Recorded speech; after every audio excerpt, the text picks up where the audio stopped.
Welcome to the dirtiest, nastiest, grimiest, fucking most giant flaming dumpster piece of shit podcast that's ever existed since the dawn of humanity. I'm here with ja boy, Lusty. Yo, what's happening?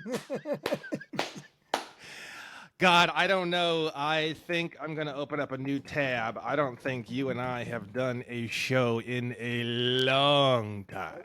It's been a while. I mean, I've had a lot of. I haven't even been doing a lot of my own videos because I've been so tied up in all this other stuff, court stuff.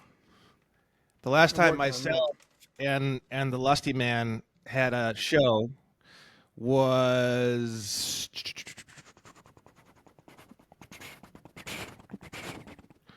I don't have a date here. Oh, March 18th. Holy shit. Been a couple months. It's been more than a couple months there, Lusty. 2.5 months. Yeah. I know all the people that are out there that are watching this are you know, they're having a sexual release right now seeing us because this is this is such a long time coming. I mean, we have to definitely do this more often than just every 2.5 months. So I'm going to give a little bit of background on this show. So this show is going to be fucking epic. Probably, like, I don't even know how we keep setting the bar higher and higher and higher. Like, I don't even intend to do it. It's just, we just keep digging and it just gets crazier. And so what happened was Joe was pulled over by one particular officer a couple times.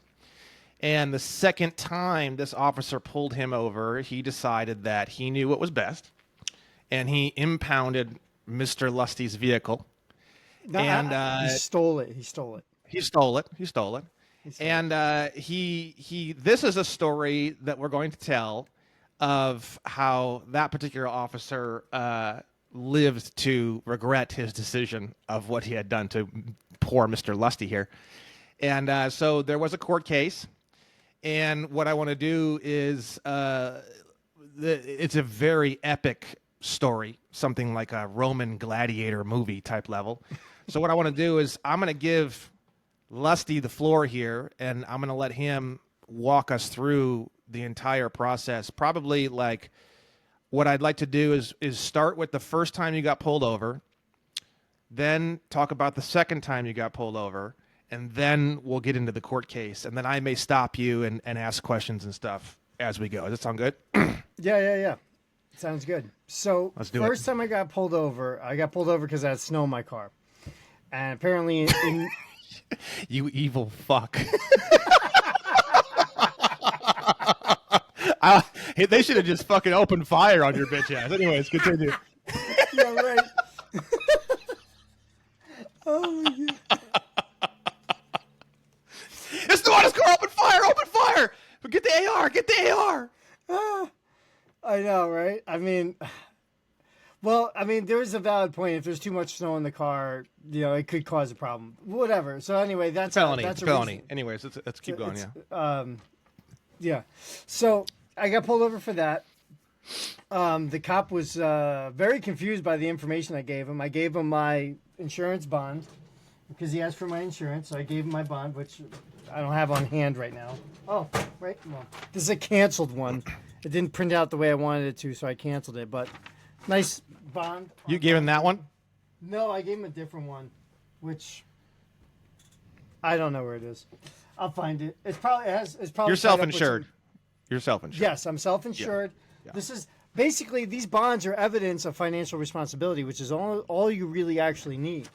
I was looking at the codes recently, actually, and I saw the section on self-insured. And I thought that was really, you had talked about that, but I had never actually read it for myself until recently, so I'm tracking with you. Yeah, it is interesting, You only need to be self-insured if the state owns your car, by the way, and you only need to be self-insured if you're involved in commerce. But yes, I understand. Right. Yes. You don't even have to be insured if you own your automobile yourself. If it's yours, you own it. It doesn't even need to be insured. Exactly. And that's because all that stuff is actually a violation of the 13th Amendment. Okay, involuntary servitude. forcing people to get their car registered. Now you gift it to the state of New Jersey. So anyway, I got pulled over. He gave me like 5 tickets. Hell yeah. One was for no driver's license because I didn't give him one. But he pulled up my driver's license because he said he couldn't run the passport. That's what he told me. He said, he said that he couldn't write me tickets off the passport. So he found of course he can. Right. That's what he said. He said, I can't write you any tickets. Oh, you poor thing. I'm like, well, I don't know. I would just honor whatever the passport's telling you to honor, but he didn't want to. So he looked up the driver's license, found it, and then issued me tickets from that. Snow in the car, brake light out, said unregistered car and no insurance. He essentially just didn't understand what the insurance bond was, right? So he wrote me a ticket for that. And then he told me if he sees me again, he's going to take my car. I said, all right. So I had a genuine concern about that because I've had my car taken a bunch of times by cops because it wasn't registered. So I'm like, yeah, I know. They will take it. I know that. So that's when I did all this research and I found the deal. I would have taken, just real quick, I would have taken some of that snow and thrown it on his car and then been like, you have snow on your car now, and I would have wrote him a ticket. These tickets are actually bills of attainder, which are unconstitutional. Not that it freaking matters anyway, because everything is unconstitutional nowadays. Well, yeah, but they're not writing it to you. They're writing it to the All Caps Corporation. So it's still... It has nothing to do with the Constitution, but yes, I understand what you're saying. Yes. Yeah. So, all right. So now I got the DOT number. I've been driving around with the DOT number for, I think that was in February, the beginning of February when I got it. So I drove around for about a month with that without any problems. In fact, I drove through the town past the cop with the DOT number, and all he did was follow me and then drive away. And I'm like, okay, that's interesting. So the first time you got pulled over, you did not have a DOT number. Correct. And you did the research, and then you got a DOT number, created a plate with the DOT number on it after the first interaction. Is that correct? Yeah, that's right. Okay, continue. Which was about a week later. So I spent about a week just researching that flat out, and that's when I found all that stuff and put it all together. I found the codes. Hell yeah. I found the form. I actually found the form on omb.report. So if anyone wants to go check out some really cool or find some government form, omb.report, and every government form that exists is on that website. Hell yeah. So there you go. That's where I found the form. So anyway, so I got the DOT number, and I think what initially my thought was that, he saw that I have a DOT number, so now he's going to leave me alone. I think he was more confused about he needs a reason to pull me over, right? I found this later on. This is what I think, because they followed me, didn't pull me over, and then just kind of left me alone. I said, all right, he's honoring the number. That's fine. That's good. So, did you have snow on your car like a felon the second time? Call me abominable.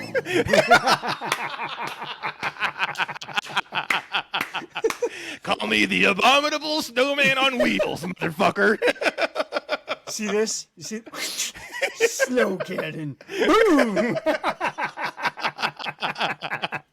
You have a snowball fight, and you throw a snowball at the cop, and it hits him in the chest, and you go, "Up, felony! There's snow on your chest."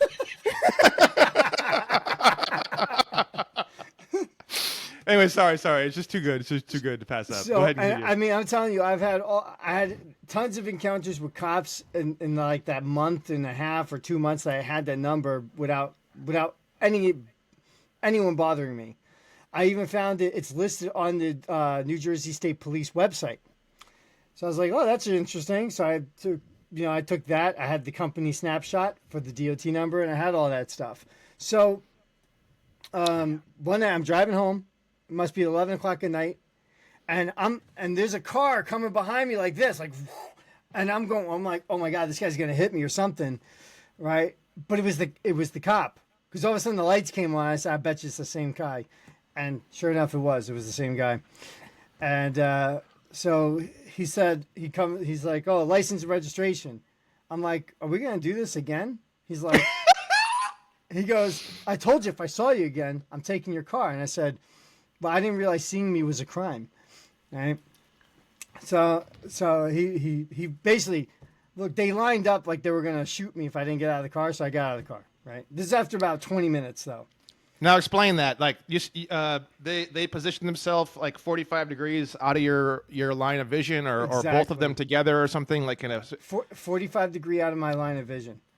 Were they still talking to you? Were they like 10 feet from the car? They were about 25 to 30 feet away from the car, maybe 40 feet away.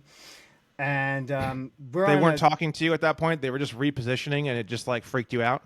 I was like, all right, dude, just the one cop's like, just get out. Get out. That's all he was saying at that point. And I'm like, you know what? My life is more valuable than a car. I'm not going to, I want to live to fight another day. So I'm like, you know what? I'm just going to do this because the side of the road is not where due process of law occurs anyway. Right? Obviously, this guy has it in for me. He's got something on me that he's got some personal vendetta against me. Okay, because I've not been bothered by one other police officer. Maybe he just wanted to take you out for drinks, Joe. Maybe he just thought you were cute. You know what I mean? He could have just started with that.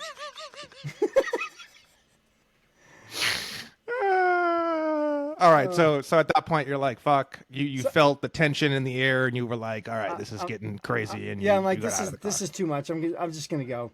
So I get out, let him take it. I go up to the tow truck guy. I go, hey, if there's a lien on the car, can the lien holder come pick it up? He goes, oh yeah. Well, now hold on a second. When you got out of the car, they didn't like direct you to come sit on this corner. They didn't like put handcuffs on you. They didn't like, you just got out and just kind of waltzed over to the tow truck, or what happened? Yeah, I just got out and walked over to the tow truck. The cop yelled at me. He told me to get out of the street. I said, I don't have to do shit. He told me to give me the keys to the car. I said, no. Right? I still have the keys. Oh. I still have the keys right now. So he didn't tell you like get out of the car, walk backwards, turn around, put your hand on your head. Like you just got out of the car and just waltzed off. Yeah, I just walked away. That's so weird. Okay, continue. Well, I honestly, I think it's because he ran the passport and knows that there's something up with me to some degree, but he was told take the guy's car. Because the state owns your car, that car.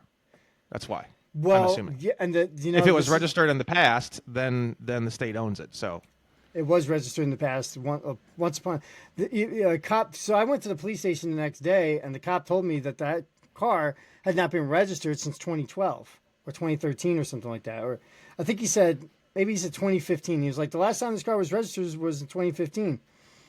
I said, well, it's registered right now with the Department of Transportation number. He goes, I don't know anything about that.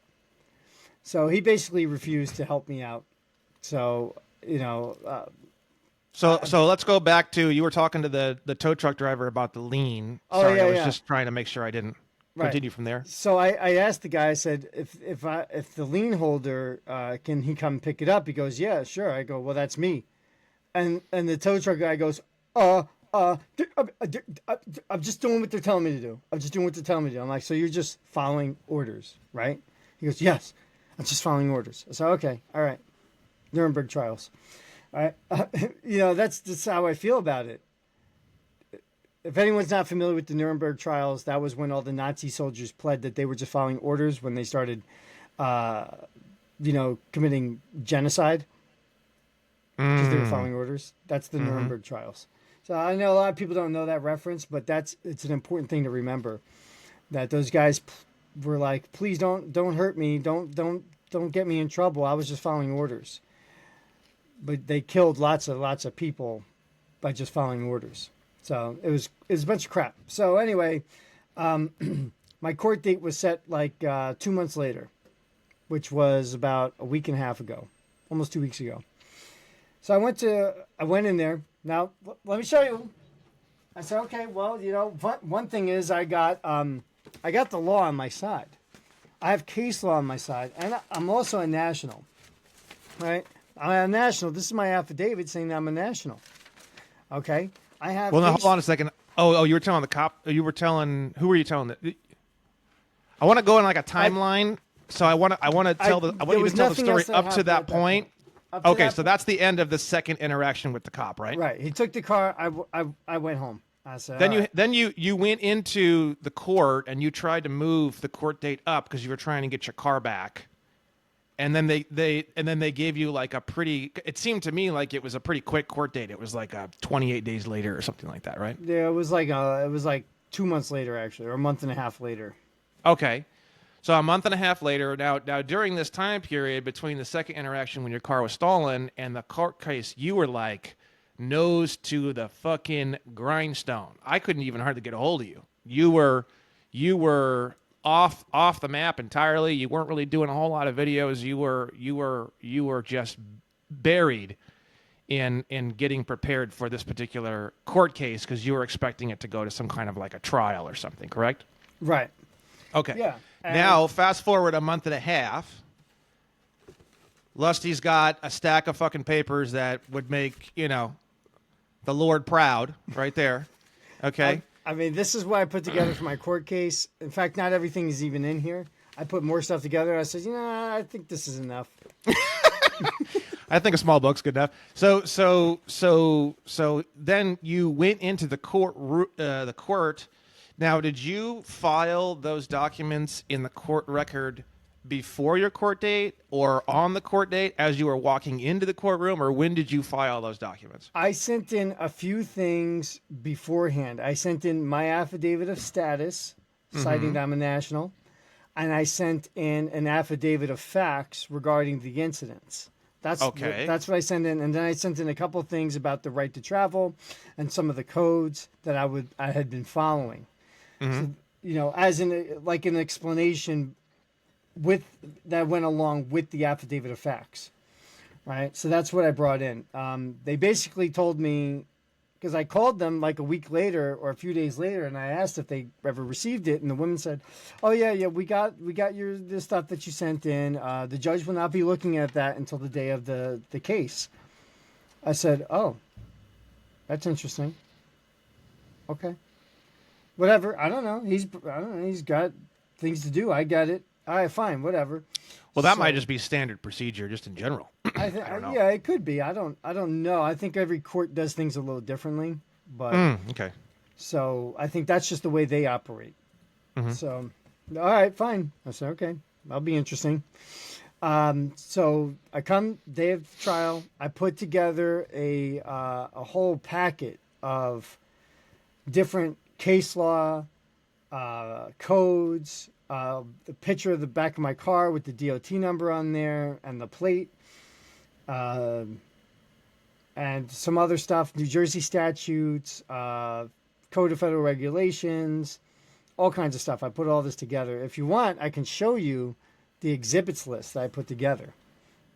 Yeah, but what I want to do is I want to walk through the whole timeline and then did you ever go through these exhibits in the courtroom? Because at that point, I think we should show them. Or if they were just filed, then you can show them now. So what I did, this packet here, this little thing here, I printed out 2 copies of this, and I brought them all in. You can see it's stamped from the court. Okay, the court. So stamped. you got certified copies. Did you have to pay for those to get certified copies? No, well, I had to pay for them to get printed. But I printed them out. I gave 2 copies. I made 2 copies of this. One I gave to the prosecutor, and the court stamped it, and one was for the court. So they all have copies of this. Okay. Now, how did you give one to the prosecutor and one to you just wrote on top of it like this copy is for the prosecutor, this copy is for the court, and you filed it with the court clerk? Is that how you did it? That's okay. Right. I'm tracking with you. And she says, "Well, there's a lot of papers here, so I'm only going to stamp the top paper." I said, "That's fine." Turns out the only piece of paper they stamped on any of those was my affidavit of status. Which should be on top anyways. That makes the most sense, right? Right, exactly. That's the one I put on top. So that's the one they stamped. So that's the one thing that's totally definitely recorded in all those documents is the affidavit of status, which is the most important piece of information throughout that entire thing. In fact, that's the only thing I need to really bring. So I'm sitting there. The court started at 4. It's a 4 to 6 o'clock court, right? It's traffic court. It's commerce court. That's what traffic means.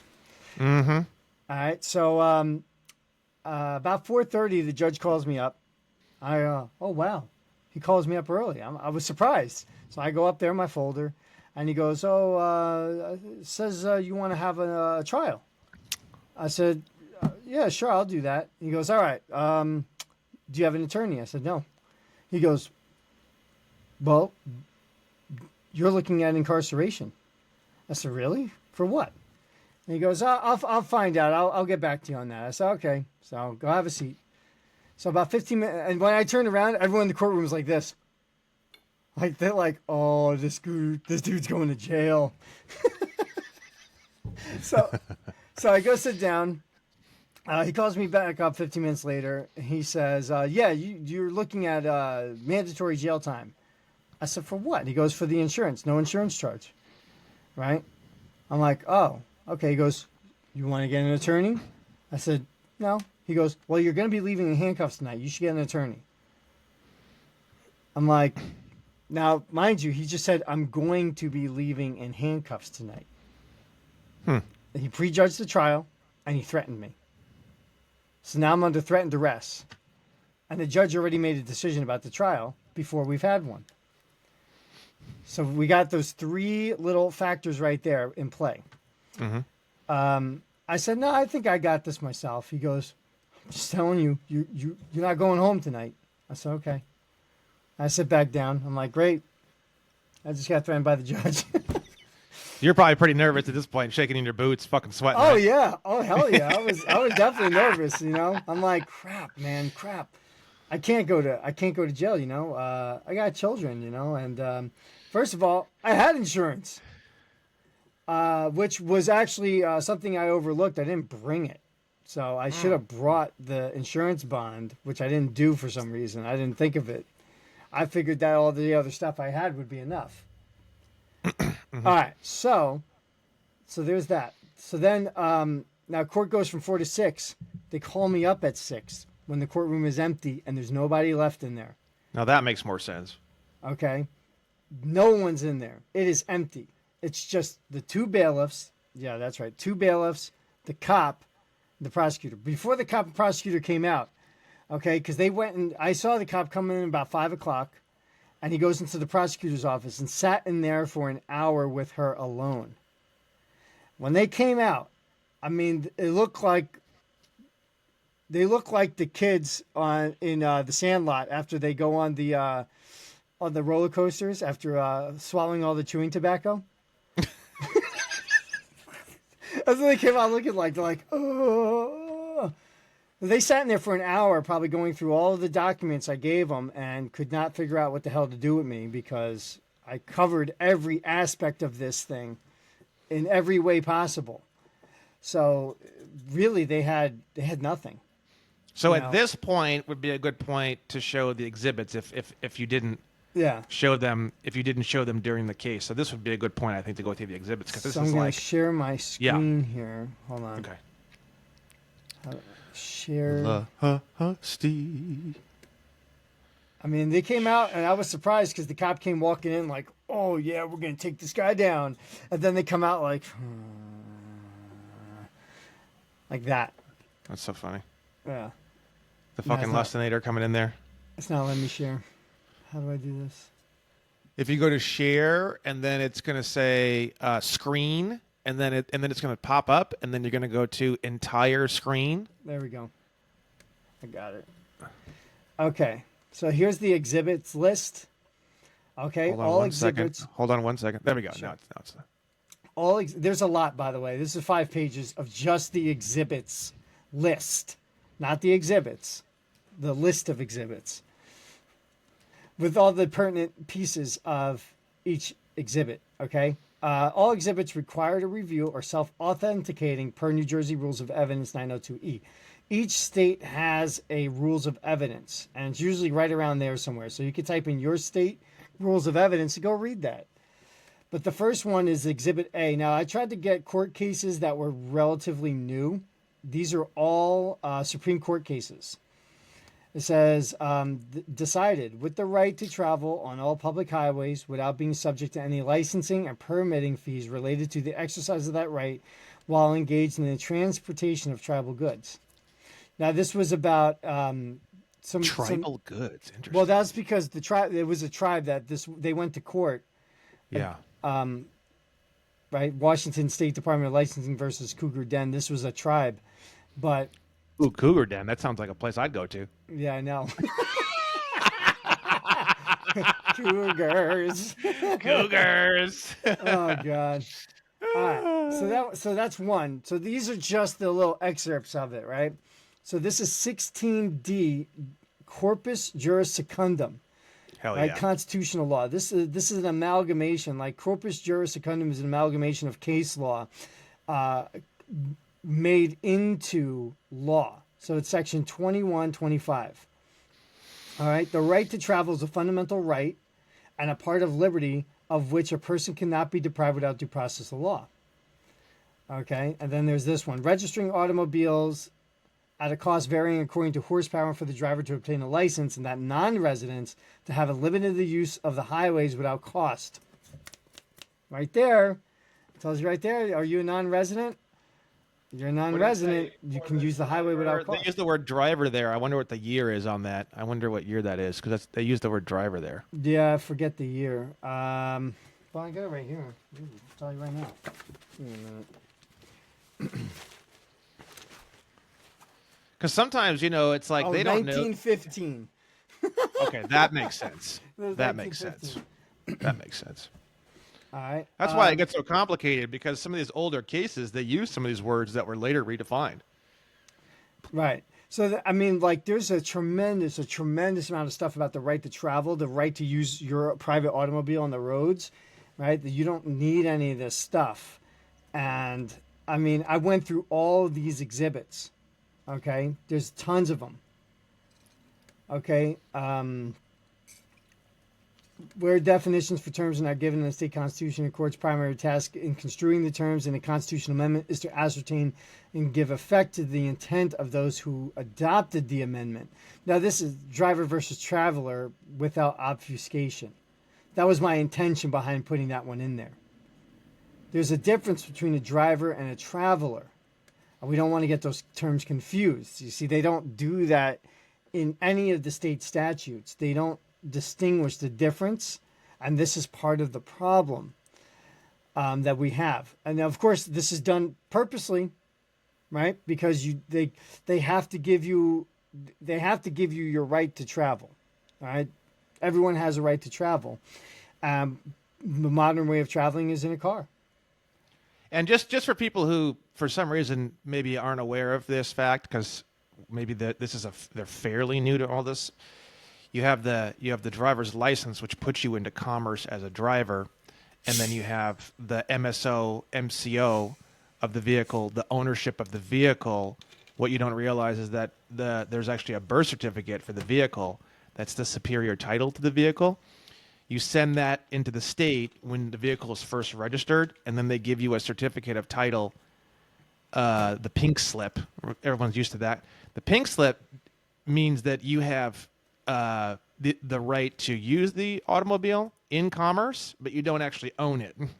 It's basically a trust type activity where you're basically allowed to use it in commerce underneath all the rules of commerce, etc. So there's two different jurisdictions. There's person jurisdiction, which is you as the individual operating either driving or operating the motor vehicle or automobile, depending on the wording is depending upon how this is all set up. And then you have subject matter jurisdiction, which would be the automobile or motor vehicle in question, who owns it and who controls it, right? So that's why Joe was allowed to just get out of the car and they couldn't touch him because they didn't have person jurisdiction on him. But because his car had been previously registered and he had never cleaned up the contract associated with the car being owned and voluntarily put into this commercial system, they had subject matter jurisdiction, so they were able to impound what would be considered property of the state, essentially.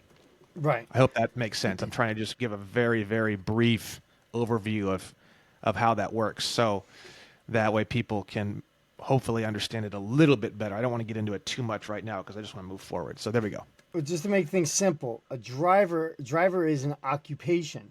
A traveler is one who is traveling. It's not an occupation. It could be, but it's not in the sense of an automobile on the road. A driver is an occupation. Well, a driver, the definition of driver, I think it's from that one that you shared with me, 390T, CFR 390T, whatever the hell it is. I don't Right. forget which one. I have it on my For website. compensation. Driver is someone who's operating an automobile for commercial use. Now, the definition of for commercial use, they actually literally define for commercial use. And you have to actually be transporting goods that you don't own for someone else, and you have to get paid for doing it in order for it to be considered in commerce. Or you have to be transporting people or passengers actively for compensation for the service of transporting their body from point A to point B. That's how specific they are with the definitions of what you have to be doing in order to be considered involved in commerce, just to be clear. Right. So now this stuff gets, I put a lot of stuff in here from a lot of different angles. All right. Because it wasn't just about the driving thing. It's also about what the police are doing on the roads. Now, look, I do support the police. I don't have a problem with them enforcing laws. Okay. I support the cops. I think that, when they put in their life on the lines for people, that's more than commendable. But we're in But a even you said that all the cops were leaving you alone, and they were coming up behind you and seeing your DOT number, and they would just drive off. So this is what we're talking about here, and I'm pretty clear about this. We're not talking about like, look at the police and how horrible they are, this and that. This is actually the more I ask people, even people who are really mad and saying, oh, the police, blah blah blah blah. I start asking questions. Turns out it's one particular officer. That's right. That's right. Yeah, So absolutely. the problem is not with the police. The problem is not with the law. The problem is not with the corporate commerce system. The problem is usually between two individual human beings. Right. So, it's important to delineate that. In Joe's case, it was definitely one particular human being that he was having a problem with, just to be clear. And I still have no ill intent upon this guy. Like after talking to him in court, right? I realized that this guy, who's a sergeant, by the way, he's not just street cop. He's a sergeant. He's the supervisor on duty. He doesn't know a lot of this stuff. In fact, he did not know any of this stuff. And it tells you that these cops are not trained properly to understand the difference between driver and traveler. They don't really know the law. They tell you they know the law, but they don't. And I don't blame them, because they think that they were trained properly, but they're missing all this information about the law. Anyway, so to continue, the use of the highways for the purpose of transporting persons or property for hire by ordinary means is incidental and consistent with the primary purpose of their establishment, and is therefore a proper use in the absence of any restrictive regulation. Okay, so we're talking about a privilege, and that's just talking about using the roads to make money is a privilege. But to use the roads to travel, it's not a privilege, it's a right. Yeah. Okay, so there is a lot of stuff in here. Because the operation of a motor vehicle is a privilege, the legislator of each state. By the way, these numbers in here just tell you what court case it came from. That's how all the American jurisprudence and corpus juris secundum stuff is put together. Okay. And just to be clear, a motor vehicle is literally defined as a car or truck or something like that is involved in commercial activity or commercial use. Right. Yeah, it said right here, for hire. That was one of the things I was hammering home on here. Motor vehicles are for hire. It's for hire. It's for transporting things or people for hire, right? Yeah. Load carrying or seat capacity of vehicle, nature, effect of self-executing provisions of the Constitution. And just to be clear as well, if you're in a business or you have a business and you're transporting your own goods, you're not considered in commerce. It has to be another person's goods that you're transporting for money. When you transport your own goods, you actually get what's called a private motor carrier, which is actually literally what we're talking about, the DOT number. Basically, the way that the DOT looks at the private motor carrier number is you are involved in commerce, because everything from their eyes is commerce, right? They can only literally see commerce activity. They can't even see non-commerce activity physically. So the way that they consider the private motor carrier is basically that you are in the commercial world, but you're transporting your own goods. And in that case, you are not actually, per the definition, involved in commercial activity. Just to clear that up real quick. Yeah, no, that's great because that echoes exactly this part here. Licensing or registration enactments frequently are made applicable to motor carriers. That is to vehicles operated for compensation or for hire. Such transactions are not subject to a licensing and registration enactment intended to apply only to those who transport for compensation. Yeah. So that and people get really upset in what we're doing in the world of everything that we're doing. They get very, very upset and they say, I'm not involved in commerce and I'm not going to be involved in your bullshit. I'm not going to do this. I'm not going to do that. And okay, fine. But the thing is that the state basically can't physically even really see you unless they can see you through the eyes of some kind of a commercial activity or commercial something, right?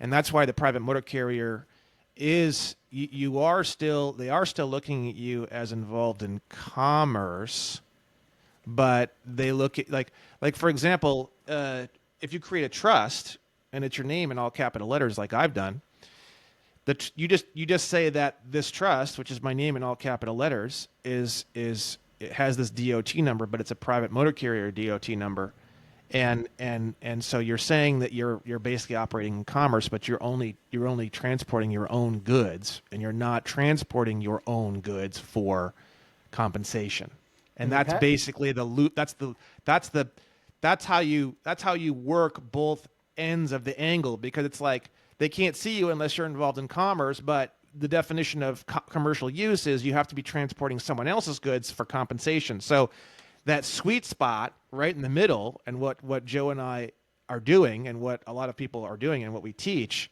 is that you want it. I think the sweet spot is great because I don't want to get into a fight and battle with the police and all these commercial people. Like, I'd rather just say, okay, fine, whatever. Like, I'll make this trust and I'll say that I'm involved in commerce, but I'm not transporting anything for commercial use because it's all my own shit. And they go, okay, great, we can have that. And this is great. We just shake hands. It's free to get a DOT number, a private motor carrier DOT number. So, I mean, there's guys that get upset and they say, oh, you shouldn't have to do this, blah, blah, blah. It's like, okay, like, it hits a certain point where it's like, I'm willing to spend 15 minutes and spend $0 and buy an $18 license plate to play the game a teeny tiny bit, so you guys leave me the flying fuck alone and I can do whatever I want and we can just shake hands. And Right.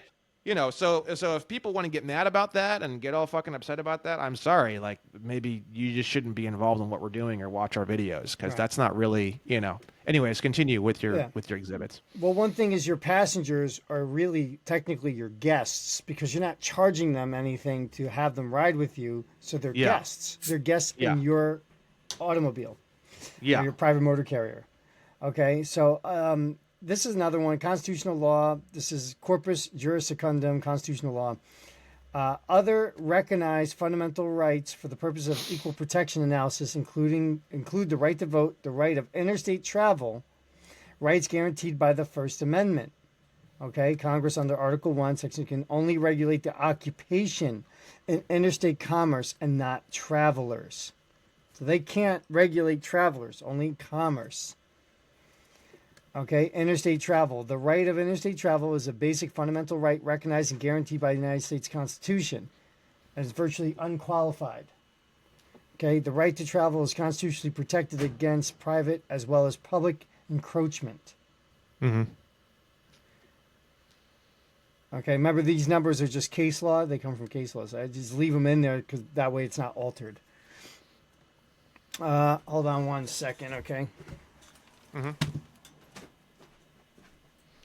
My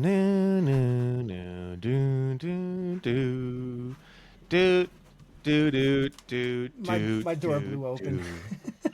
My front. It's all that snow on the door. It's all those felonies you're committing. That's why. Oh yeah, there we go. I just looked out the door. I went abominable, and then everyone started. You're the abominable felony man.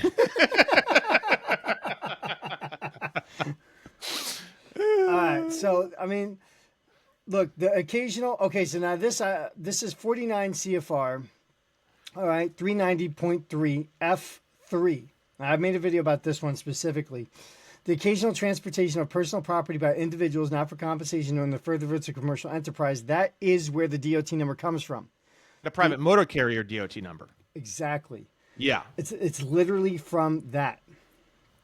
Okay, that's It's amazing. It's amazing how, you know, when you actually start looking at all the writing and you actually start looking at all the laws and you actually start looking at all the definitions, it's amazing to me that it actually all fits together. It's unbelievable.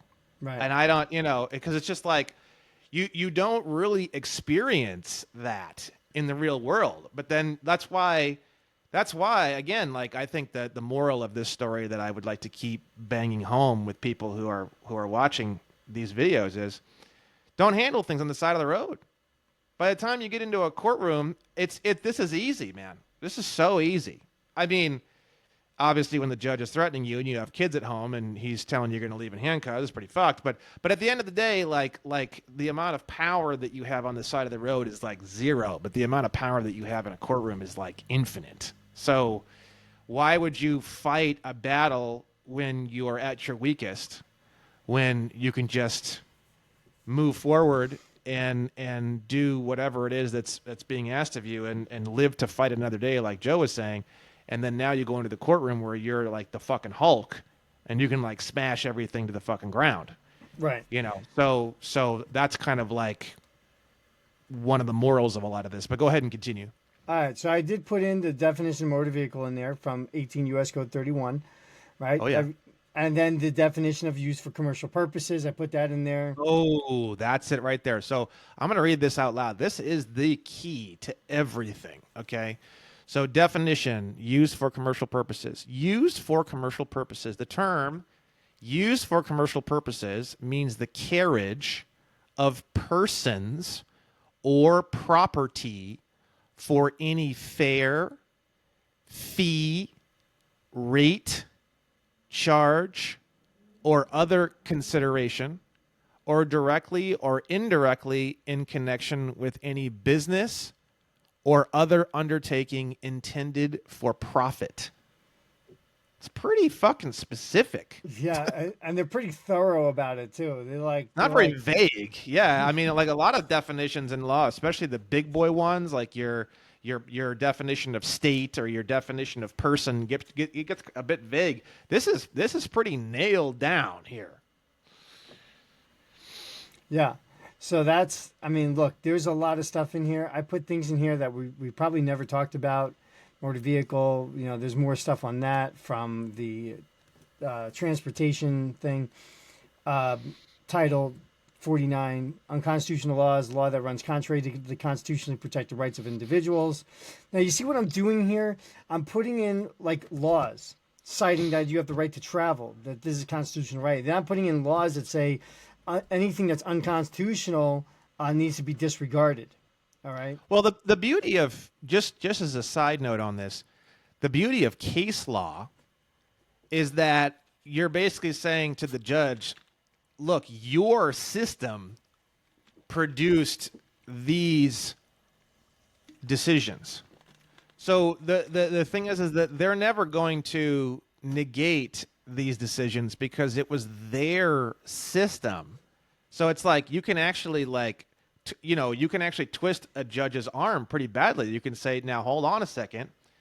Are you saying that these decisions that are produced from your court system are not applicable or not good or not this or not that? Because then the next question becomes, well, then why would absolutely anything that you have to say be of any value or any use? You're telling me that your own system is not producing anything of value. So how can I trust that you're going to produce something of value? I mean, that's pretty awful. You're basically publicly executing the judge. But the whole point that I'm trying to make is that's the beauty of case law. You can bring up all this other stuff, but that's all external to what they're doing, right? But when you bring up case law, it's like, no, we are in your home right now. Like, they don't really have a whole lot of choices. I mean, so this is cool. I like this. Yeah. Right. So, all right. Now there's more. I mean, we're talking. There's a lot of stuff about traveling, and then just kind of. I'm just putting it together. Law, case law, constitutional law, decisions. Now, remember all the American jurisprudence, all the corpus juris secundum, that all comes from case law. They know it. It's not a secret to them. They don't like it when you bring it into the courtroom. So I insist that if you want to read corpus juris secundum or American jurisprudence, go down to your local law library and go take pictures of it right out of the books. Okay, go write it down. Go, do anything you can to get your hands on it, because that stuff, they don't like it when you bring that into court. All right. Now I bring up something the Hobbs Act, which is this act about, basically it's kind of like 15 U.S. Code Section 1 violation, right? Oh, holy fuck! Wow, Right. that's big. Yeah, it's So 15 USC 1 basically talks about like trusts and stuff like that. When someone is trying to prevent commerce, it's a monstrous felony, right. up to 10 years in prison, up to a $100 million. It's one of the biggest, nastiest felonies I think I've ever seen in the entire U.S. Code. Right. Yeah, it's pretty nasty. So now this is extortion under Hobbs Act, which generally a federal statute prescribing extortion applies to any payment to a public official to which the official is not entitled, right? Well, what did the cop do? He took my car. Mm-hmm. Right? So, it's just thrown in there like, look, I got you guys, because there's more to the Hobbs Act than this. This is one little piece of it, but it goes down into there where no one can have a servitude over his own property. Okay. This is another one. Extortion, blackmail. This is American jurisprudence. Common law extortion was a property offense committed by a public official. No one can have a servitude over his own property, right? Because we have a 13th Amendment saying no involuntary servitude. See, but the thing is, though, is that like I being devil's advocate here, it's there's not anyone talking about the fact that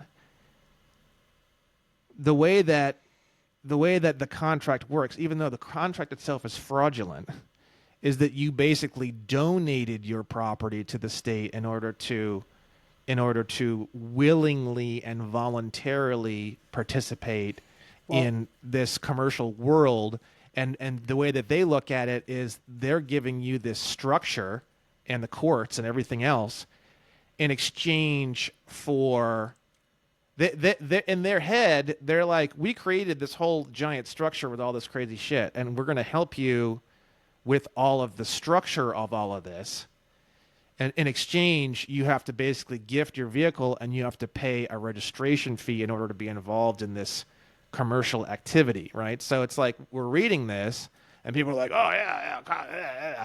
But the thing is that what you don't realize is that you don't own your property. It's not private property. It's owned by the state.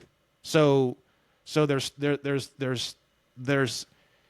and you can be as mad as you want about that. You can go on a frustrated fucking rampage. It's not going to make any difference, honestly. Like, I understand that it's fraud, and I understand that it's unacceptable, and I understand that it's bullshit, and I understand all these things, but that's not gonna help you. That's not gonna do anything for you.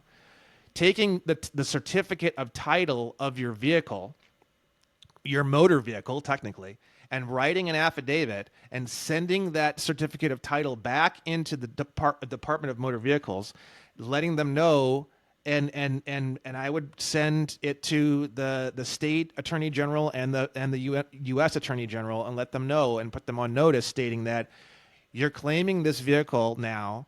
It's no longer in commerce. It was never supposed to be in commerce. You didn't know that. And let them know that destroy this certificate of title, and transfer of this vehicle from this point forward will be done with a notarized bill of sale, and send everything into the Department of Motor Vehicles, registered mail, and have them destroy everything and remove it from the computer.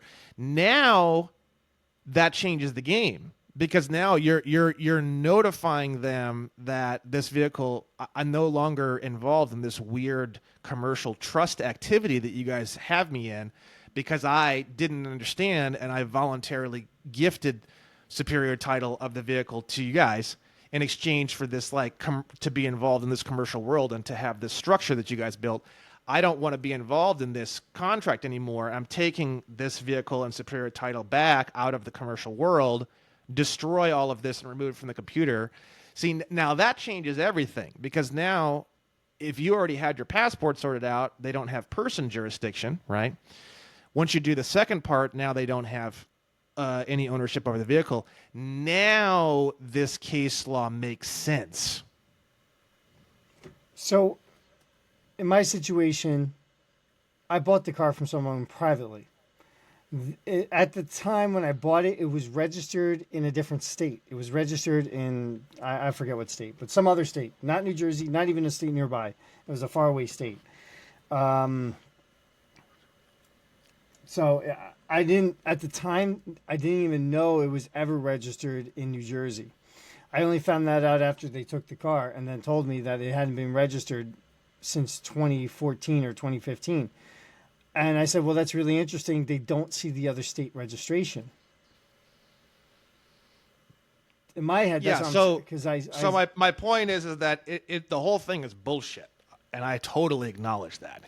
But from my point of view, in order for this case law to actually truly 100% make the most sense, is you create an affidavit and you state a claim on the vehicle. If there's no title, you just put that in the affidavit and you send it in to the Department of Motor Vehicles, and you let them know that my name is Williams, Brandon-Joe, and I'm the agent on behalf of the principal, Brandon Joe Williams. Here's a power of attorney form.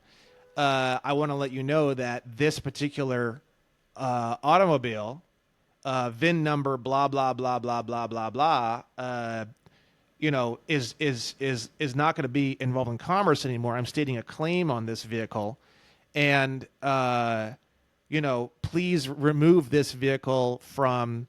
I bought this vehicle from blank, blank, blank, or you can put some other information in there and just say this vehicle will not be involved in commerce from this point forward or any commercial activity, thus will not be classified as a motor vehicle any longer.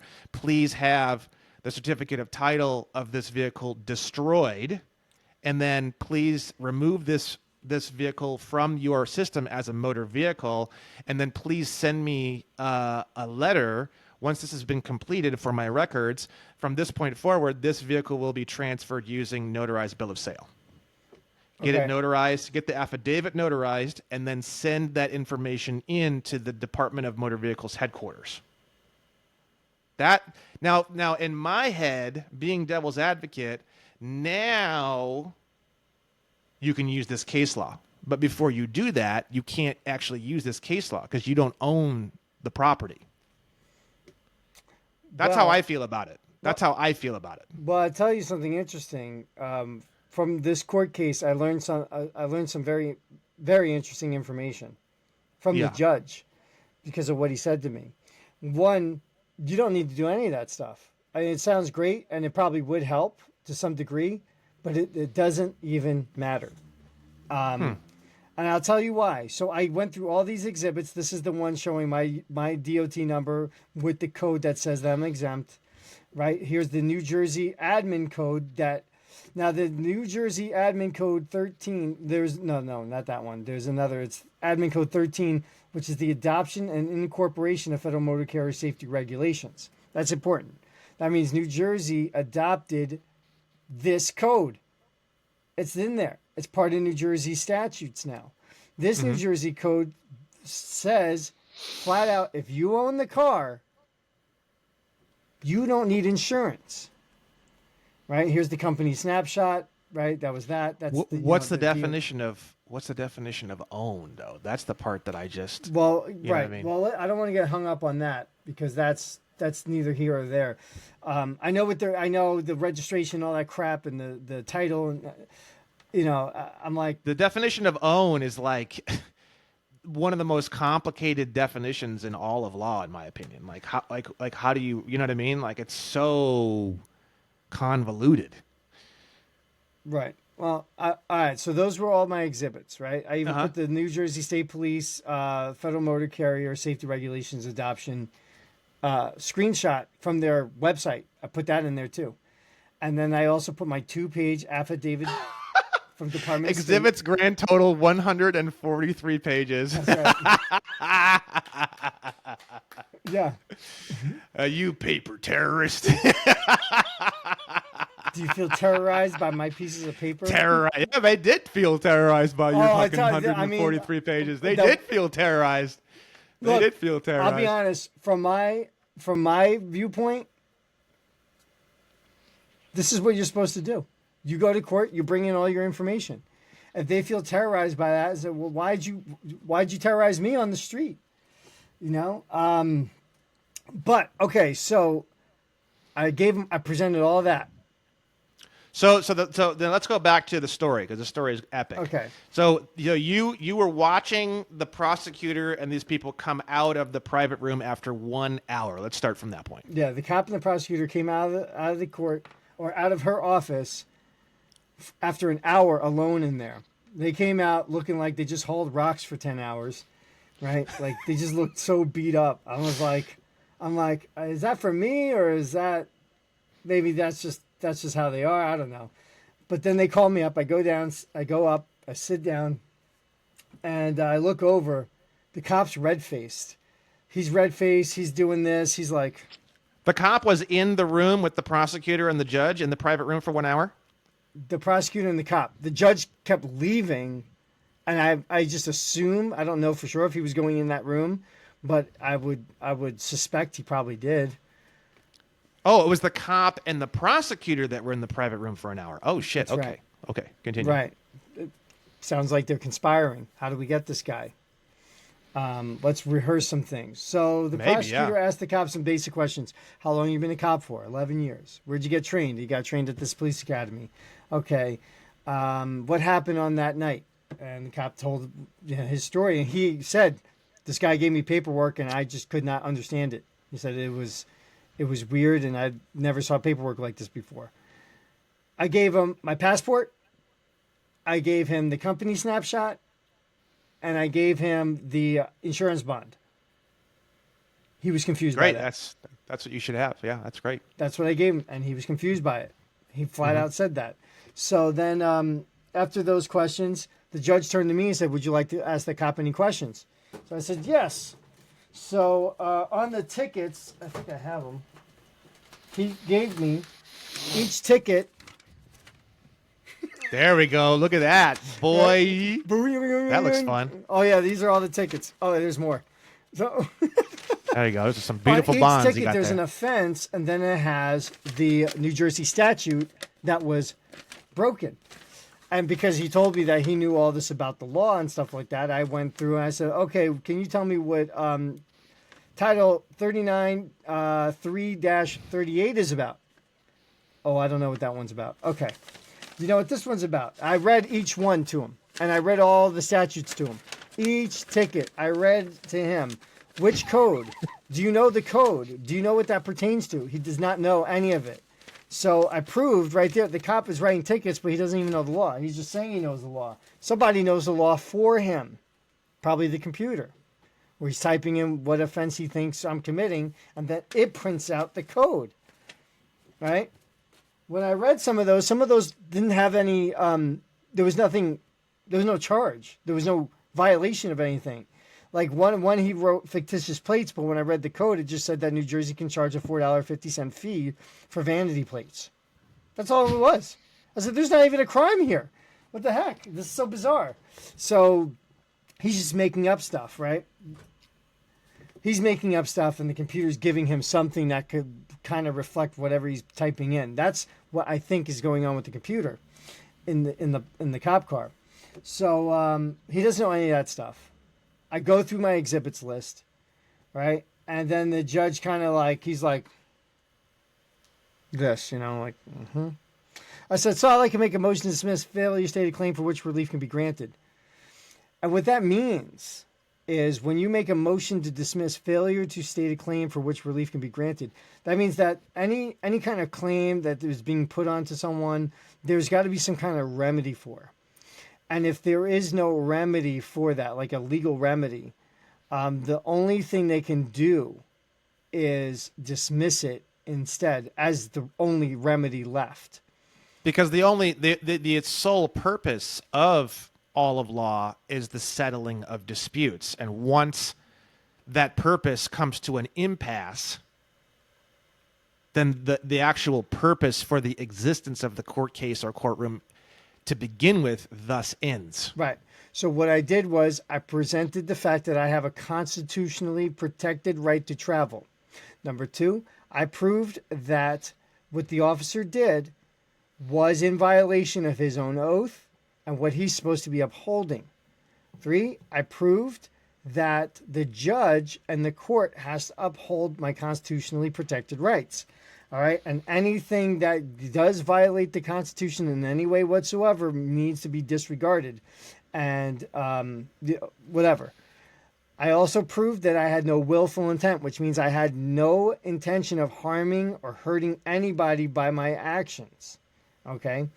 I also proved that I did everything I could to satisfy police on the roads by having a registration number showing, because the one cop was like going nuts about it. He says, you need to be registered because if your car's not registered, it's dangerous to have on the road. And I said, why is it dangerous? He said, what if you hit somebody? I said, you can hit somebody with a registered car. He goes, yes, but if your car's not registered, how do we find that person? I said, that's a good point. I said, that's why we have a DOT number. Because, look, you still have personal responsibility. If you do harm someone on the road, they should be able to track you down and come after you. That's why I think people should have DOT numbers. But they need to be honored. I asked the cop if he knew how to run a DOT number. He said he didn't know.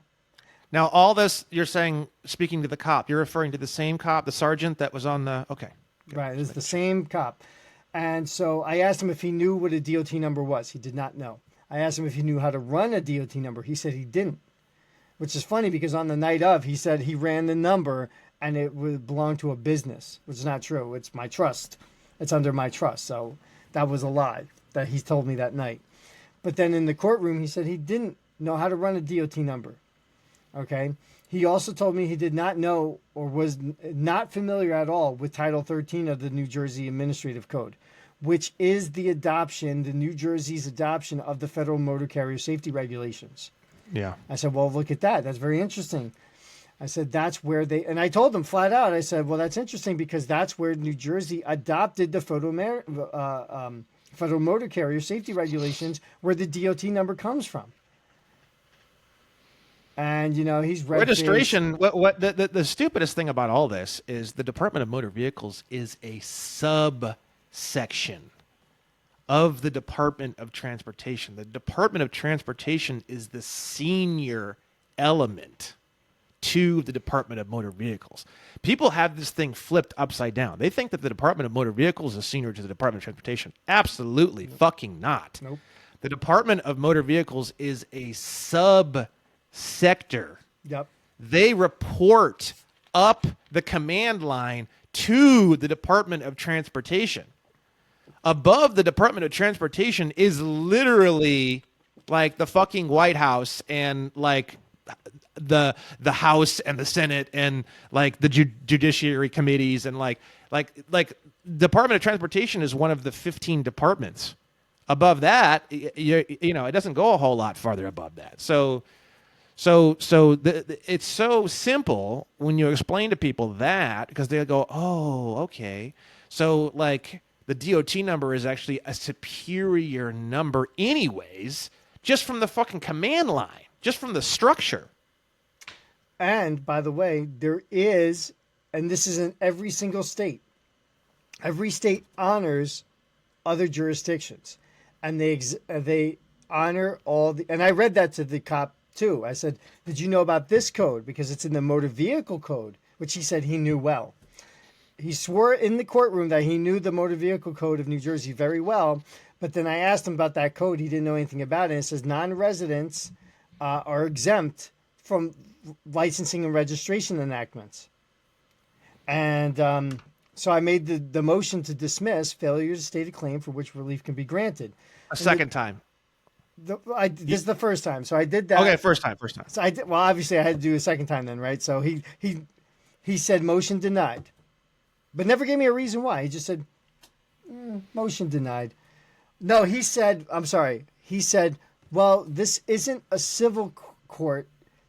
This is a criminal court. So, but there is a similar motion in the criminal court, so I'll honor that, but motion denied. So I said, well, is this a court of law, a court of equity, right? He said, this is a quasi-criminal court.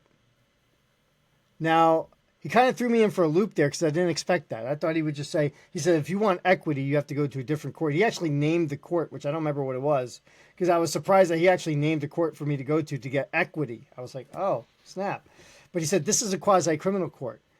And he kind of caught me off guard there because I wasn't expecting that. And I was like, okay, if this is a quasi-criminal court, that means it's technically a civil court with criminal penalties. So I said, all right, so I'd like to make a motion to dismiss failure to state a claim for which relief can be granted. He goes, motion denied without a reason. Right? So he never gave a reason why he denied it. He just denied it. So then Could you ask after giving sure. a request after that, like what is the remedy here? Or like I maybe I'm just failing to see where we could be going on remedy with this. Could someone or maybe the prosecution tell me like in what direction we could go to get could you just like okay. Well, I could have done that, but remember the guy already threatened to throw me in jail, so I was a little No, I'm just thinking I know. I'm just thinking like okay, like you're asking for this thing, you're getting a no, so like basically the no would automatically mean that there is a remedy here. I'm not seeing it, so maybe I'm just a fucking idiot. Like, could somebody enlighten me so that I could figure out like a remedy? Because I have an interest in doing exactly what the purpose of this courtroom is, which is to find a settlement to this dispute. And I'm lost because I don't see a direction that I can go in order to get a settlement on this dispute. Which is why I requested this motion. It's being denied. I'm a bit lost here. Can someone throw me a bone or a life vest, like kind of a deal? You know what I mean? Mm-hmm. Right. So I didn't do that because I was just kind of like, what the hell? Why? You know, I should have asked why because it was on my mind. And I'm like, geez. I'll point out something. The prosecutor asked me 0 questions. She never spoke to me at all the entire time. This is about an hour. You told me she didn't even make eye contact. She the only time she looked at me is when I looked over at her and I was reading something from American jurisprudence. She'd be like, she looked really uncomfortable. Like, maybe I should just dismiss this case. Maybe I should just honor his motion to dismiss. But the judge is not even talking to her. The judge started acting as the prosecutor. And he's like asking me questions because I was talking about motor carriers. He goes, isn't that something that carries motors? I go, no, and I read the definition of motor carrier to him.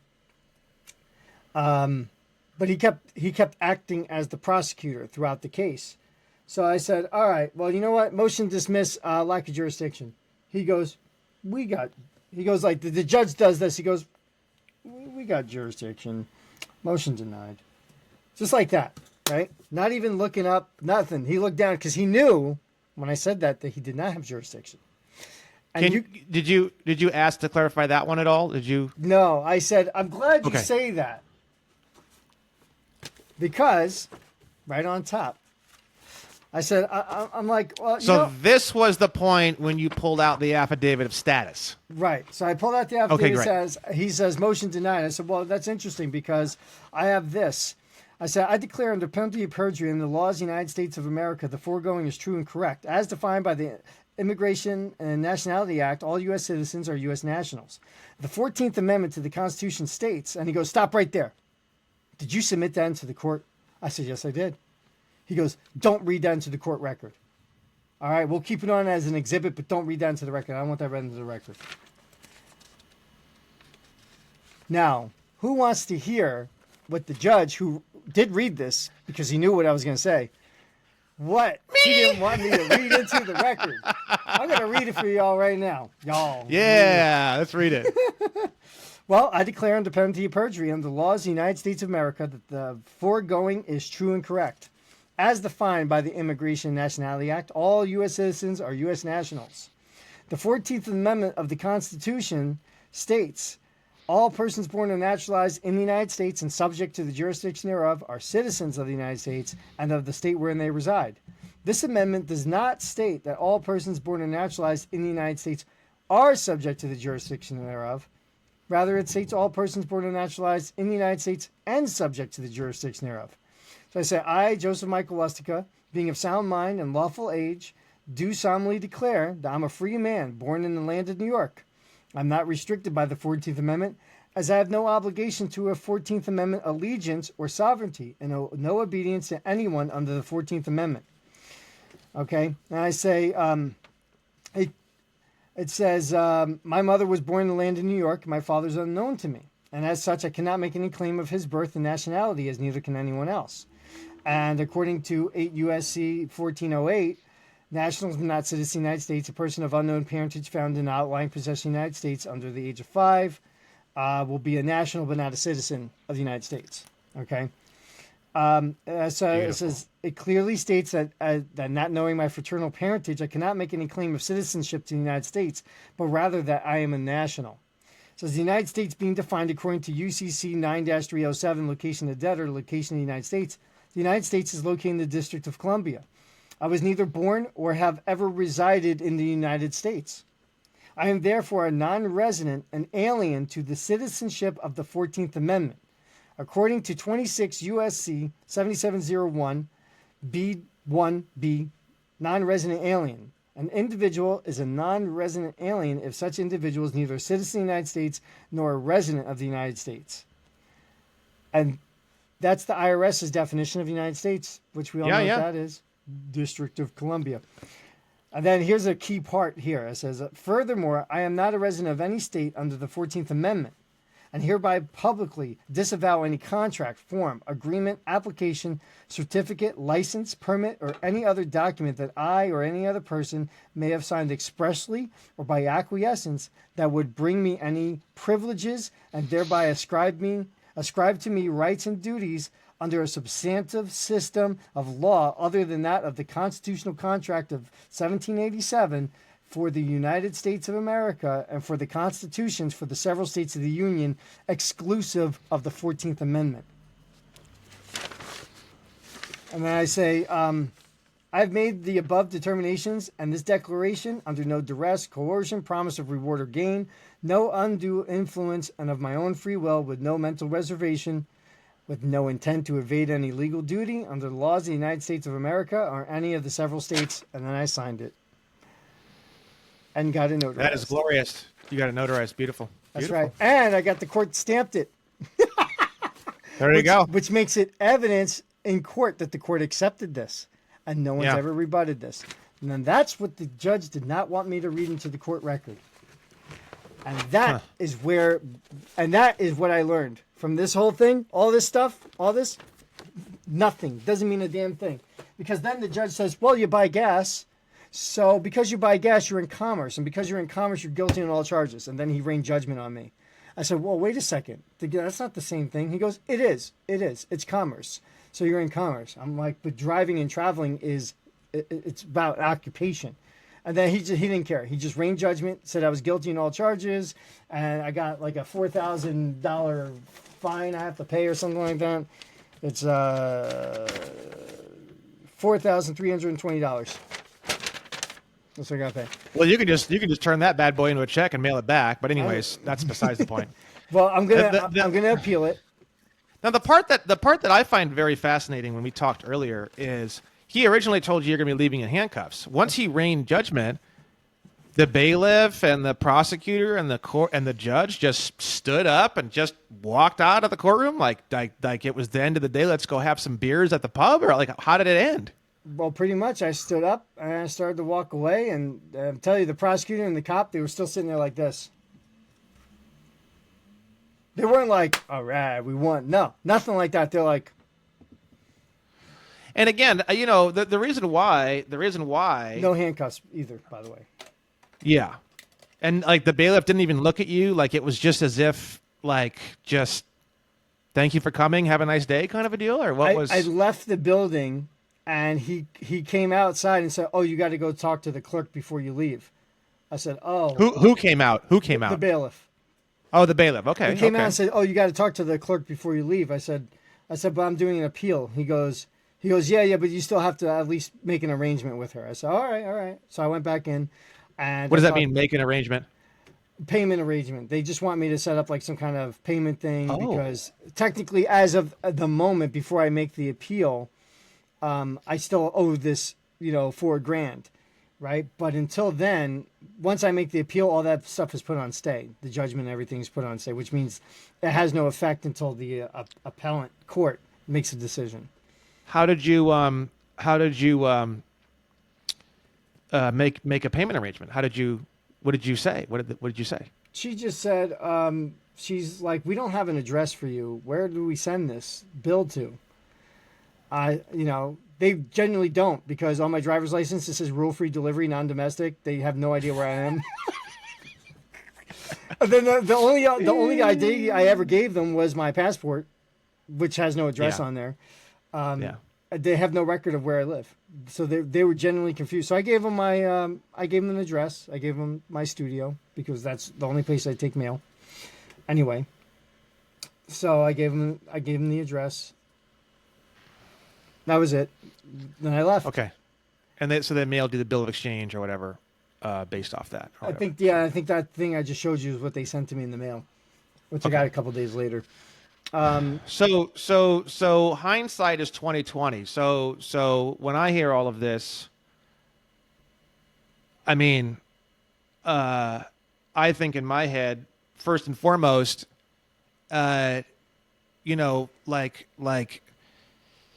when you presented the stuff and you were told that you were in commerce and this and that, it's sort of like, okay, let's talk about the definition of for commercial use, because it's actually very clear in the motor vehicle sectors what that means. Right. Let's go ahead and review that now. That would be, and then also like if he tells you can't speak into the court record, it's like, okay, well now hold on a second.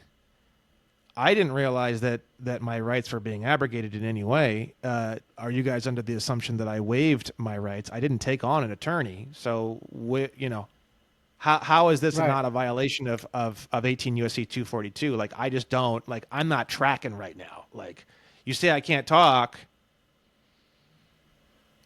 Because it's one of those things where you got to think of it in reverse.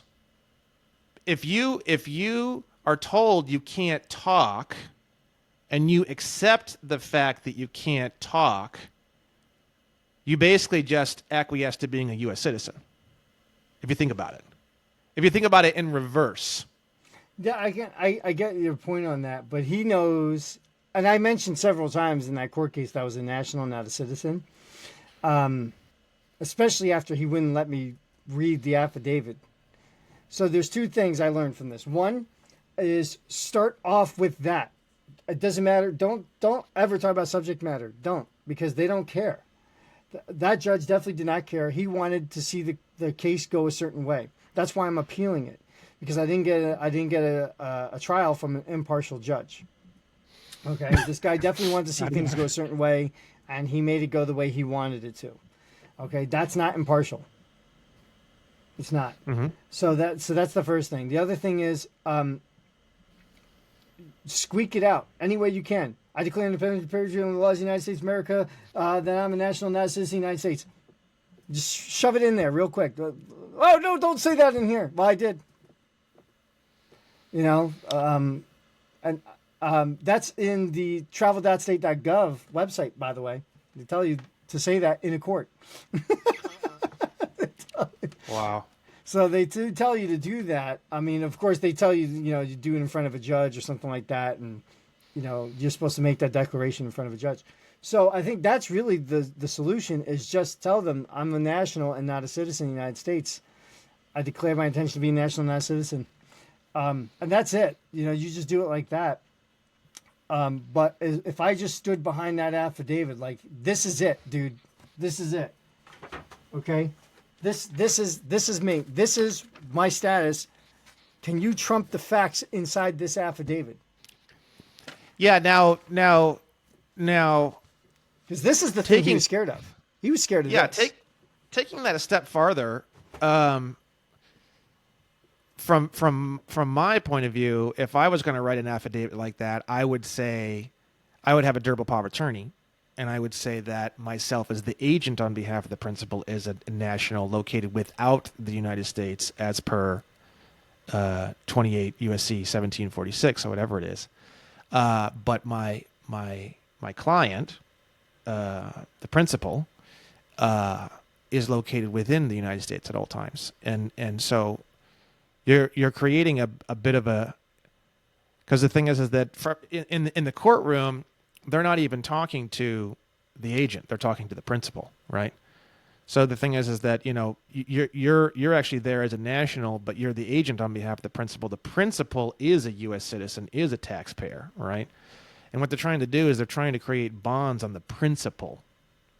So Right. you would say, you know, I'm here as a national, as an agent on behalf of the principal. If there's an interest in creating bonds, I'm willing to talk about that if you guys want to talk about that. Now, Right. I feel like that should be a part of the affidavit of status, and you should attach a durable power of attorney as well.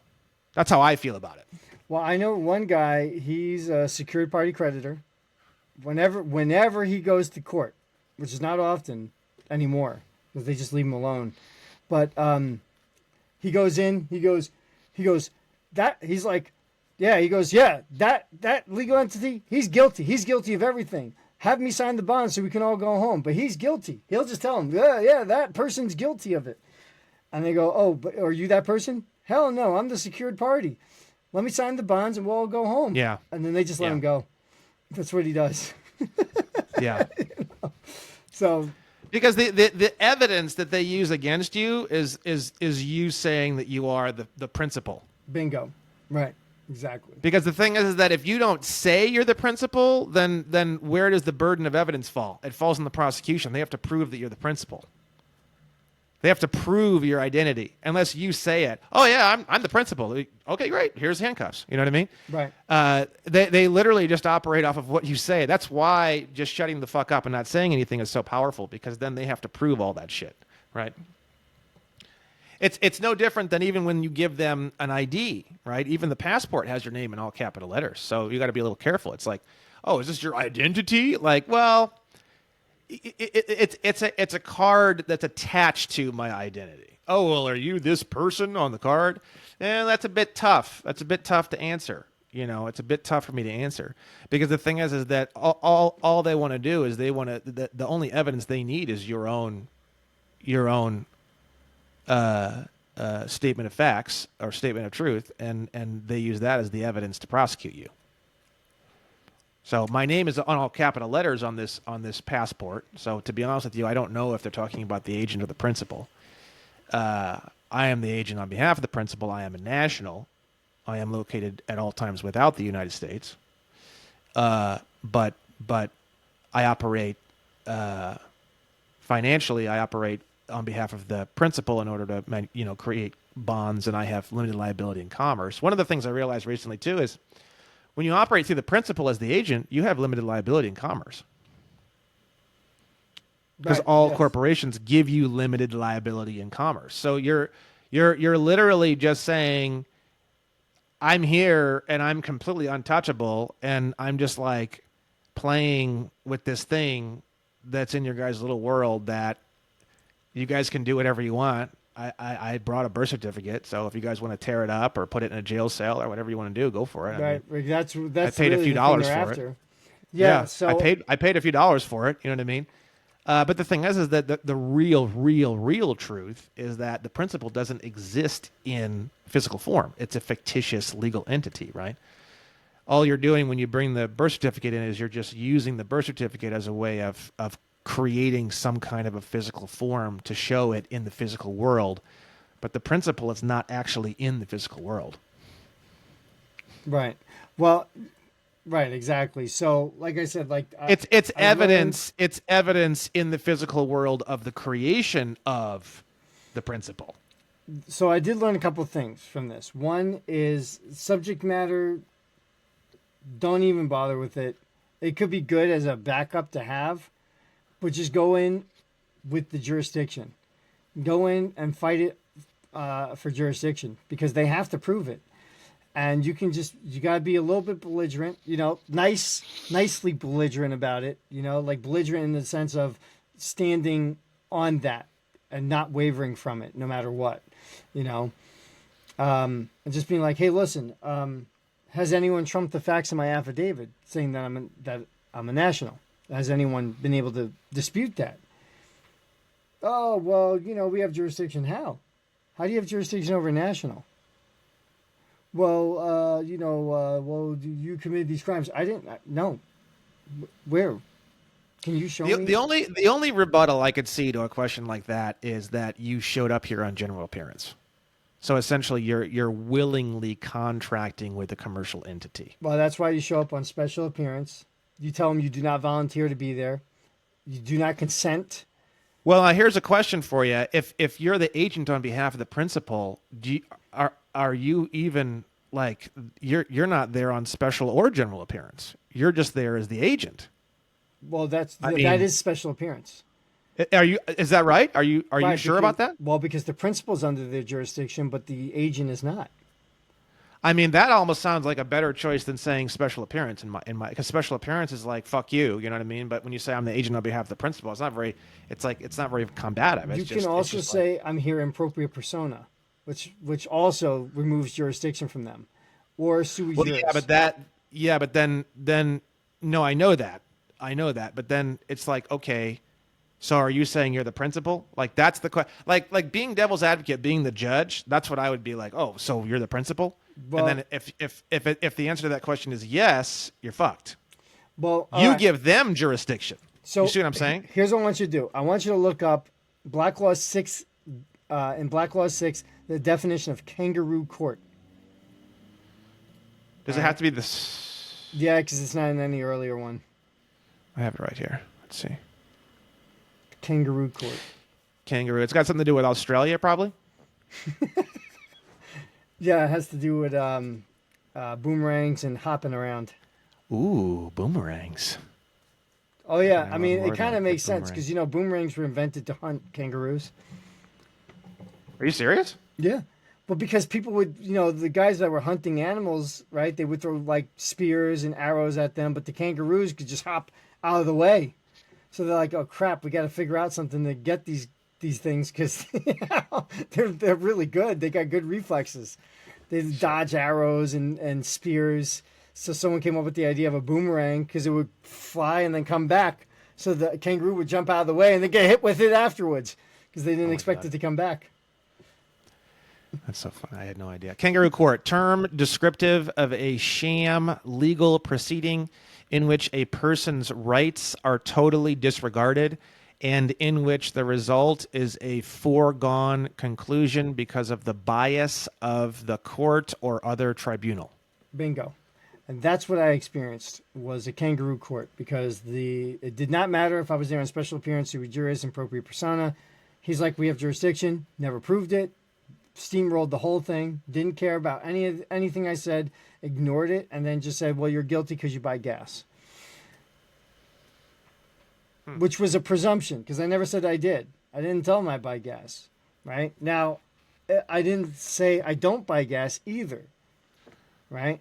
So you would say that if you're assuming that I buy gas, you would need to, as the prosecution, I mean, you really shouldn't even be prosecuting me because it's illegal for you to practice law from the bench as per 28 U.S.C. 454. But if you are going to be going in that direction, then the correct response to that would be like, okay, you now have the burden of proof to prove that I buy gas, correct? Am I right? Right. Now, so they would need to prove that you buy gas at that point. Right, exactly. They have to prove it. And that again goes back to my original point. They're hoping and praying that you say, oh yeah, I buy gas, and now that's the evidence that they use to prosecute you because you just fucking gave it. You give them everything. That's the way all this works. That's the way all law works. You just hand them everything on a fucking silver platter, and all they do is just say a few things, and you hand them everything on a silver platter, and then they just use that. That's what they use against you.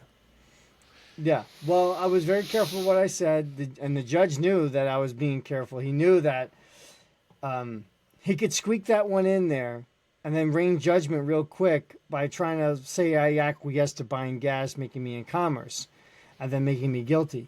But he knows that that's a one-time only use. He can never use that again against me.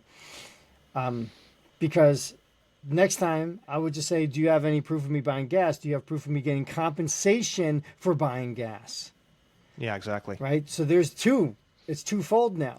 Well, it wouldn't even be that. The thing is, though, is when you look at the definition, it's so clear. It wouldn't even be compensation for buying gas. It would be compensation for transporting gas that someone else owns. No, not even. No, because if you buy gas and put it in your car, he's saying that because you buy gas, you're in commerce, right, on the roads, which is not correct because No. What I'm saying is the definition of use for commercial use is so specific. Right, but it's right. You would have to be transporting gas, like for example, like those big gas tankers that transport gas to bring to the gas station. Right. They're transporting someone else's gas and getting paid to transfer that gas. Right. But he's saying me that's how specific the the definition is. I know it's totally crazy. I'm just saying, like that's kangaroo court. Yeah, I mean the definition is so explicit. It's so explicit. Which I read in the courtroom.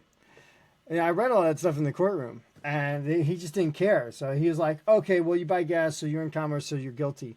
Which, I gotta say, out of everything, one thing that I think was positive out of this, other than hindsight, is the cop now knowing factually that the judge had to come up with a way to find me in commerce in order to rain judgment on me. Otherwise, he would have had to let me go. And the cop knew it. The cop was like, holy crap, this guy was right. And I really believe that most police officers, when they start to really realize all of this stuff, they're going to realize that they are actually the ones who have been betrayed. That's right. And that is powerful. The day that the police start realizing that they're the ones who are being betrayed, holy fuck, man. Holy fuck. The system is in serious peril. Yeah. Serious fucking peril. Well, think about it. Like this cop, he's going out there doing what he thinks is the right thing to do. He sees some guy, goes, oh, this guy thinks he can just go around in his car without having registration or insurance. And with snow. You had snow on there. And snow on the car. Psychopath. Careful now. And then I'll turn that whole goddamn car into a fucking negotiable instrument. You know what I mean? There you go. And then he finds out in the courtroom that I was totally right. He goes, this random dude, right, driving around this little driving, right, who's traveling around in this little automobile. Turns out he was right, and the judge had to make up a reason to make him guilty because this guy knows the law. And I think the cop woke up a little bit, so that's great. Yeah, I think that's a beautiful thing. Yeah. So, I mean, and I think that's our target. Oh, yeah, I agree with you entirely. We got to like inform the police what's going on, the truth, and not do it from a position of, I know better than you because I've been reading the law and you don't because you're just a cop who goes out there and enforces what he's been taught. No, it's like, hey, look, we're both Americans. Okay, we love our country. Obviously, you care about your community because otherwise you wouldn't be putting on this uniform and going out there saying you're going to go and protect it. So look, let's look at what our community's rules consist of. Let's find out the truth about it. Let's really separate out the difference between things because there is things going on in the law books that people are unaware of. And as Americans, it's our duty to respect other people's rights and know where they are. And I think once we show the police this stuff and they start to see this, they go, oh, you know what? All right. I should be looking at who's harming who. And that should be where we're going after. Mm-hmm. You don't need to. You don't need to change the law. You just need to change people's minds, which is exactly what the enemy is doing. All these laws and all these definitions and all this stuff, they've brainwashed all of us, and they know that it doesn't matter what's in the codes. All that matters is what's in our minds. That's right. So, it's this. They're doing that to us. We can turn around and do the same thing. So that's the truth of the matter. But the beauty is that we actually have the law on our side. That's the beauty of it. They do not. That's right. That's right. All right, good sir. We're at the 2:00 mark, the 5:00 mark on your end. Do you have anything else you want to add here? Well, Beautiful, I'm glad we got to do story. this. It was definitely fun. Good talking about it. It's You're appealing all of this now. What is the status on that? You're going to be going someplace or doing something, or it's going to be a month or two, or what are we doing? I have to get the transcripts, then I can do the appeal. So I'm going to do that. Once I get the transcripts, I should get them this coming week, and then I can make the appeal. Do you think the transcripts are actually going to have everything that was actually said in the room, or do you think it's going to be deleted and edited and God knows what? I don't know. That's going to be. I'm going to be very interested. I'm going to be very interested in finding out that from you as soon as you get it. So let me know, and we'll do. Let's talk about it. Okay, my friend. Thank you very much. Anything else you want to say or add here? All right. Wipe the damn snow off the top of your car. Don't be a felon. Don't be a felon right. piece of shit. That's right. That's life in and have prison. snow on your car. Yeah. Don't get a fucking shotgun blast to the temple, because that's right. the only real way to solve a problem where you have snow on your car. You're safer robbing CVS's and Targets than leaving snow on the roof of your car. If you've had a sex change, then you probably will be fine having snow on your car. But if you haven't had a sex change, it's probably highly illegal. Be very careful. Okay. DIY sex change. There we go. Now we're talking. DIY snow sex change. You know what I'm saying? Yeah. All right. Well, thanks for having me. Thanks, man. It's been fun. Thank you so much. All right.